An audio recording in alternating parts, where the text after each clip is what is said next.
Chittagong Kings বনাম ঢাকা ক্যাপিটালসের ভিতরে খেলা যখন চলছিল, লিটন কুমার দাস সে বাউন্ডারি লাইনের এখানে ফিল্ডিং করছিল।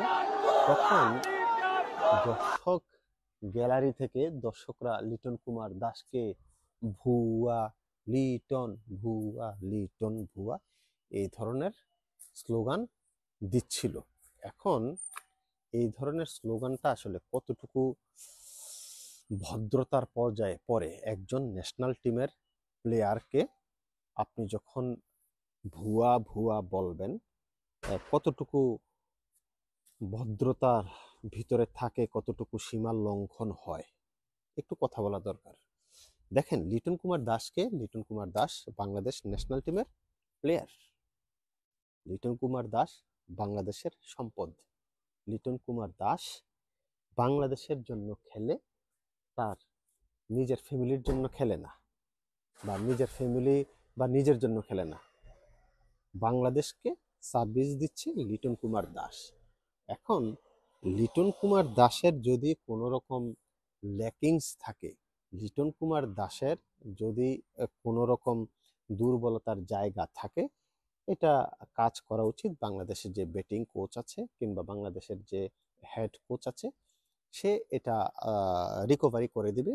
সে তার ল্যাকিংসগুলা আপনার ফাইন্ড আউট করে সেগুলো নিয়ে কাজ করবে। কারা কাজ করবে? হেড কোচ কিংবা ব্যাটিং কোচ। এখন লিটন কুমার দাস জোর করে ন্যাশনাল টিমে ঢুকে নেই। লিটন কুমার দাস জোর করে আপনার সমর্থন চায় নাই। লিটন কুমার দাস জোর করে ওপেন করতে নামে না।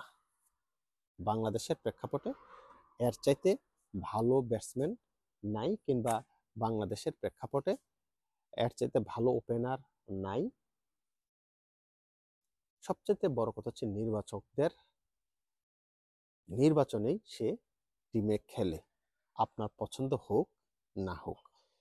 তার যে ভুলগুলো আছে সেগুলো নিয়ে যারা কোচ আছে তারা পর্যালোচনা করবে, তারা সেগুলো নিয়ে তারা ফাইন্ড আউট করে রিকভারি করবে প্রবলেম লেকিংসগুলা। এখন একজন ন্যাশনাল টিমের প্লেয়ারকে আপনি, সে যখন ফিল্ডিং করবে, তাকে সামনে পেয়ে আপনি ভুয়া লিটন ভুয়া, এতে করে দর্শকরা আমার কাছে মনে হয় যে কি বলে, খুব সুন্দর একটা উদাহরণ সৃষ্টি করতে পারে নাই, কিংবা খুব ভালো একটা কাজ করে নাই। লিটন, আপনার ভালো না লাগলে আপনি চুপ থাকবেন। সবাইকে যে আপনার ভালো লাগতে হবে তা তো কোনো কথা না, তাই না? সবাইকে আপনার ভালো লাগবে এটাও কোনো কথা না, নাও না লাগতে পারে, কিন্তু আপনি তো আর তাকে সরাসরি যে সামনাসামনি তাকে ভুয়া ভুয়া বলতে পারেন না। সবচেয়ে বড় কথা হচ্ছে, যখন প্লেয়ারটা আপনার দিকে তাকাই আছে, ভাই, এটা চোখের লজ্জা লাগে যে একটা মানুষকে আমি কিভাবে এই ধরনের ভুয়া ভুয়া ধ্বনি তুলবো। সবচেয়ে বড় কথা হচ্ছে, লিটন যখন তাকিয়েছিল আপনার দিকে, মানে অপলক দৃষ্টিতে, সে এটা মানতেই পারতেছে না। আরে আমি কার জন্য খেলতেছি, আমাকে সামনাসামনি এভাবে লজ্জা দেওয়ার কি আছে? সে তো বলে নাই যে আহ, আমি ভালো পারফর্মার। বলছে? সে বলছে আমাকে জোর করে নেন দলে, এমন তো বলে নাই। তো এটা আসলে ঠিক না। একটা মানুষকে এইভাবে লজ্জা দেওয়া ঠিক না, আমার দৃষ্টিতে এটা ঠিক হয় নাই। আর আপনারা যদি মনে করেন যে এর চাইতে ভালো ব্যাটসম্যান আছে, আপনাদের খেলান। আমাদের আছে এর চাইতে ভালো। ওর লিটন দাসের চাইতে ভালো ব্যাটসম্যান তো আমি দেখি না বাংলাদেশের প্রেক্ষাপটে।